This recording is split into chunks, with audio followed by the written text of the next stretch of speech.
Well, I'm in Patchaug State Forest in southern Connecticut, and I am in what you call the white pine mazelands. So this area was harvested probably 10 or 15 years ago, and it's grown up with these little pines.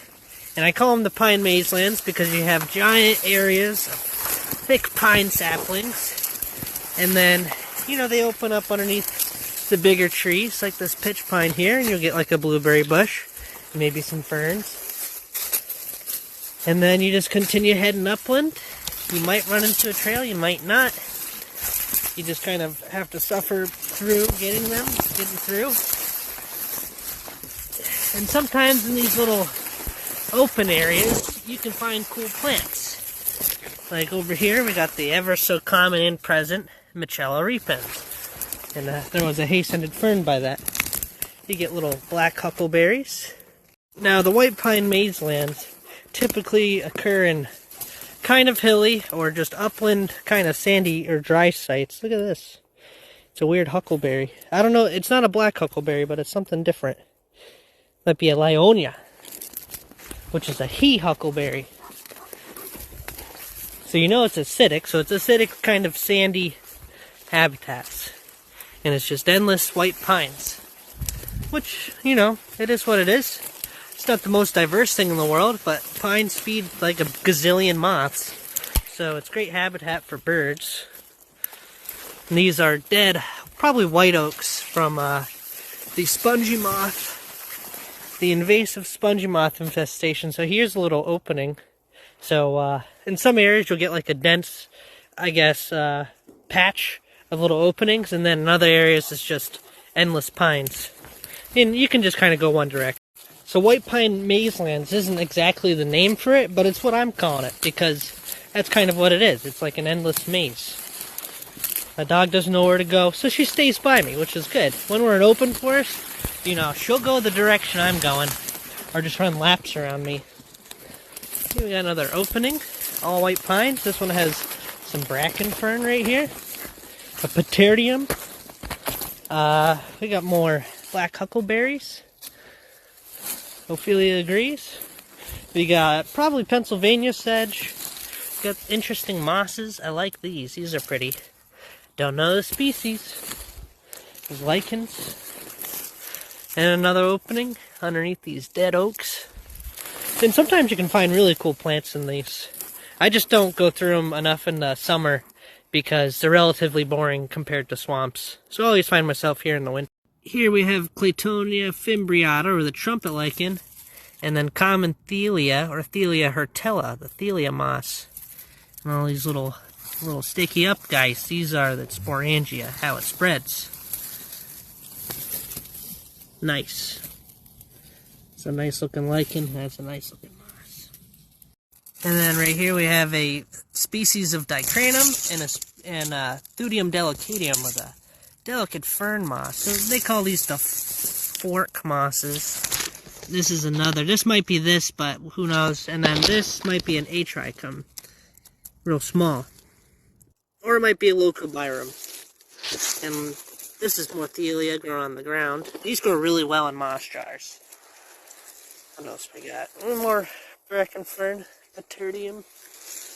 More Thelea growing up on here on these other lichens. Shield lichens. Claytonia, not Claydonia. I'm in the white pine beach uplands, which is a lot more open.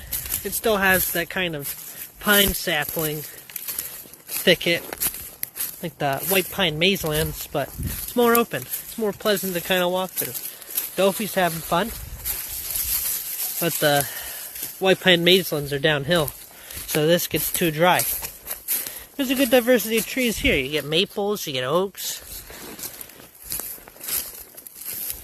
Nice and open. Is that? Okay, it's just golf area. Very common. So now I'm leaving the beech, oak, pine uplands, and now I'm getting to the highlands. So this, I'd almost say, is an oak, pine savanna, or a glade. Maybe it's more like savanna, heath savanna. With, you know, the eagle fern, not the eagle fern, but the Paterdium.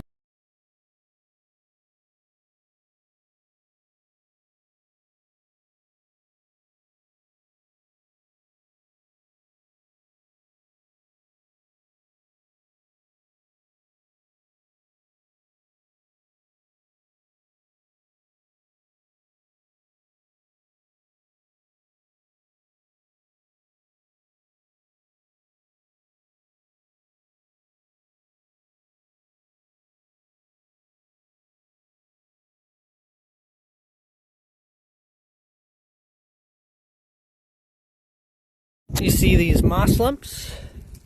Those are all old stumps from trees that are chopped down. And by the amount of moss that's on them, I'd say this area was probably selectively harvested 30 years ago, maybe a little bit more, maybe less. That white pine isn't too tall. You can tell their age by each kind of rung of growth, by each whorl of branches. And that one looks to be about 25 or 30. And then these older trees are probably 70 or 80. And the reason why they left them is probably because they're pitch pine. And it's good for mulch. You know, nobody would use it in building. But they would use white pine. So they probably just selectively logged out white pines and maybe some red oak. Here's the remains of a helium balloon. A party balloon. I usually find the mylar one, so I guess it's neat to find the non-mylar one. Look, another species of balloon. This is Balloonus mylaris, or the mylar balloon. That's the scientific name for it. The last one would be Balloonus rubberaris, or whatever the genus name for rubber is. Mylaris. Here we have a little bird's nest. I'm not sure what type, but right next to it we have this beautiful swamp azalea, or swamp rhododendron. Rhododendron viscosum. One of my favorites. Beautiful smelling. Blooms in July with these nice white rhododendron flowers. There is the old, I guess, seed heads. Unfortunately, they're a little bit too high to focus on, which stinks because they look really cool. Oh, look, here's one right here. Let's see if it doesn't fall. This is actually a dried bloom that never got fertilized. And look at that, there's the little seed capsule too. Isn't that nice? Dophie, you think so? No? She doesn't care? Okay. And this is what a rocky oak pine slope looks like. Moss-covered rocks. And look, there's a yellow birch. Some red maple. But the biggest trees are mostly oaks. Some dead ones. The new trees filling in are the red maples. That's an oak there. But these little guys are maples. White pines. Moss. Rocks. Yellow birch. We have a ledge that's dominated by Bosania, which is this moss. And then we got dicranum, we got some thudiums, a mystery moss I haven't identified yet, more dicranum, sphagnums, all over these slopes. I love it. I want my own slope of moss. I'd be out here every day looking at it. Beautiful. And in this area, it gets a little bit more light, so we get some other cool stuff. That hanging vine right there, that's Michella repens, or partridge berry. We have Dryopteris ferns on here. Various sedges, or species of carex. That's thudium moss, dicranum, sphagnum here, a mystery moss I've yet to identify. This is Lysimachia quadrifolia, or the world loosestrife. I used to call it Lysimachia. How cringe is that? But I think it sounds better as Lysimachia. We got some raspberry, or rubus, probably Allegheny. Alrighty, this is what I think is a old landslide site, because we have this big white pine here, this kind of clearing of just bare stone, and then this big tree, which is mysteriously, you know, it's fallen, but you can see how it was originally growing like this, so it was already kind of crooked. So what I think, this was on like a big lump of rocks and like kind of soil, and it just kind of slid off the sheer slope. Or maybe even like a big huge sheath came off, because that's what happens sometimes. And it slid down the slope due to freeze thaws. So this open area might be due to a landslide. And up there is a cool plant, Capnoides. I'll show you when I get to. Here's another Mylaris balloonus, or the mylar balloon. This one, I don't know. It's a flower. Look at that. Goes for spring. Here's the Capnoides I wanted to show you. It's all along the slope down here. Here it is. Capnoides sempervirens. It's in the poppy family. This is its basal rosette. In the spring it sends up a pink and yellow flower on a stalk with many pink and yellow flowers. They're really weird looking. And I love their fall color, or their winter color, the dormant color, the basil rosette, that seafoam green. Oh, it's so nice. And the shape of the leaf, excellent. Oh, chef's kiss. One of my favorites. Going well with the Claytonia. So our special old Dunkin's order.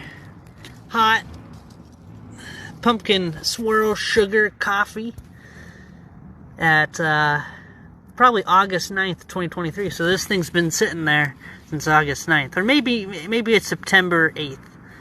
But either way, it's 2023.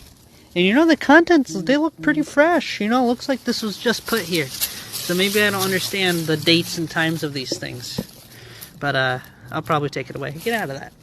In this area, they just kind of clear cut it. Or somewhat clear cut it. But they left all the cuttings. Like all the wood. They left it. Just laying down. So it's just like maybe they selected for oaks and they knocked down all the oaks. Now we got a mixture of pines. And then a lot of black birch coming up with a few other little pines. I think that's a hazelnut right there. Or maybe it's a witch hazel. I think it's a witch hazel. Looking at it closer. Yeah, it's a witch hazel. You can see right here. Boom. Hazeling it up. Very young. Or it just really sprouted since they went through here. It's not fun to walk through all these logs and bracken ferns. Pseudonephalium obtusifolium, or the rabbit tobacco. I like Pseudonephalium. It's one of the everlastings. Not pearly. Pearly everlasting is in the genus Anaphylis, but they look pretty similar. They're both paper daisies. Beautiful. Growing in the clear cut. We have another tree. This is actually another white oak. And it's a mix of Thalia hirtella and a species of Peltagera. I do not know the exact species, because there's like 30 of them. Maybe not 30 Peltageras, but there's at least 20 of them. 20 different species in this area. And it's not like they all look alike, I just gotta do my research. Beautiful. I like how it looks with the Thalia. I just love how the Thalia looks. Little noodles, little green noodles. Noodles and knobs. I like it. Now I'm walking through an oak beech thicket filled with young American beeches, creating kind of a unpleasant hiking experience. And the most common form is the beech traps, Epiphagus. But other than that, you know, we get a few red oaks, a lot of oaks that died from the gypsy moths, and that's about it. Not the most exciting forest, but still pretty cool. So right here we have Pseudanomodon attenuatus, or the tree skirt moss. What would be easier to say? Pseudanomodon attenuatus or tree skirt moss? I think tree skirt moss. Does the same thing as the Thalia hirtella, grows on the trees. And then that's an atrichum right there. I'm in a seepland with a variety of different trees. We got dead red oaks, we got red maples, live red oaks, musclewood, or I can't remember its name. I know it's musclewood, and then you got Australia, which is hop hornbeam. So hornbeam and hop hornbeam. Lots of moss, creeks, seeps, hummocks, grass, a big old dam. Probably an old mill. Likely a sawmill. Or a mill that produced shoddy cloth. And this is probably where the old wheel used to be. And you'll probably see it. Actually, yeah, this is the foundation of where the thing was. And this is probably an old logging road. How cool is that?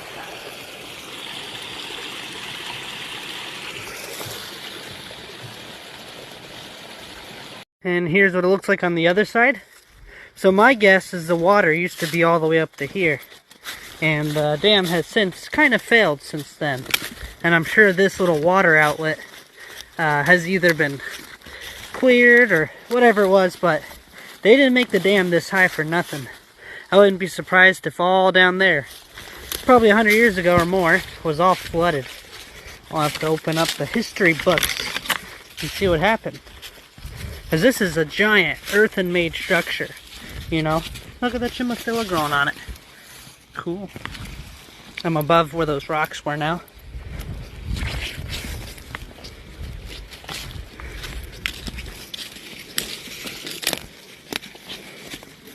That goes straight down. Looks like it goes down into it too.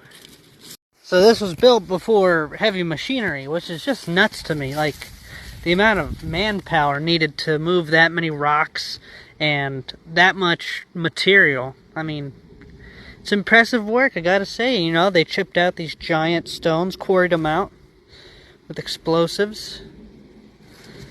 Yeah, it's just so cool. I mean, it must have took thousands of hours to make this. You know, nowadays they could probably construct it in a few hundred hours with the heavy machinery. Nope, this is all local, probably local stone. It's about probably 15 or 20 feet high. So on both sides, I mean, this is thousands of yards of material. Thousands of tons of material, so it's a lot of material.